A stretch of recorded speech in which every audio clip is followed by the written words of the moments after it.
दोस्तों, कल मैंने बात की थी हाइब्रिड वार क्या होती है। हाइब्रिड वार जो है वो किस तरह से हमारे पाकिस्तान को खोखला कर रहा है, तो उसके हवाले से मैं आपको बताता चलूँ।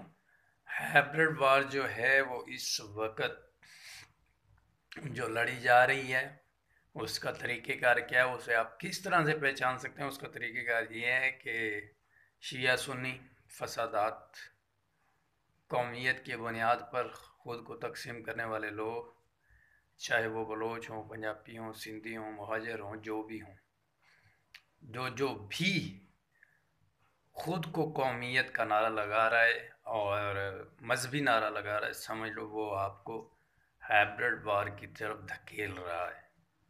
और ये बात बड़ी वाज़े है, इसको हमेशा जहनों में रखें। यह हमारे लिए दर्द सर है और इसको हम तभी शिकस्त दे सकते हैं जब हम एक कौम बनेंगे। और कौम भी वो वाली जिसने कायद आज़म को पाकिस्तान बनाने में मदद की, जिसने इल्हामा इकबाल के ख्वाबों को पूरा करने की ताबीर को जो है ख्वाब की ताबीर बनाई। हमें वो कौम बनने की ज़रूरत है। हमें अपने बच्चों के मुस्तकबिल को बचाने की ज़रूरत है। अगर हम इसी तरह से पड़े रहे अपनी ज़ाती अनाओं की वजह से, तो यकीनी तौर पर हमारे लिए आने वाला वक्त बहुत मुश्किल होगा। एक देखा देखी जंग तो लड़ी जा सकती है, लेकिन जो दिलों में नफरत पैदा हो जाए ना, उससे जंग लड़ना बहुत मुश्किल है और यकीन माने बहुत ही नुकसान करेगा ये, और आने वाली नस्लों तक ये सिलसिला चलता रहेगा। आप देख लें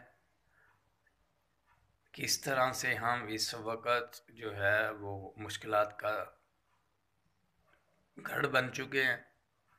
हमारी मईशत बड़ी कमज़ोर है, हमें रोटी पानी की हर चीज़ की कमी है। तो इसीलिए मैं आपको कह रहा हूँ कि एक कौम बनेंगे, इत्फाक में बरकत होती है, तो इंशाअल्लाह अल्लाह ताला सारे काम मामलात जो है वो सीधे कर देगा। इजाज़त दीजिए। अल्लाह हाफ़िज़। पाकिस्तान जिंदाबाद।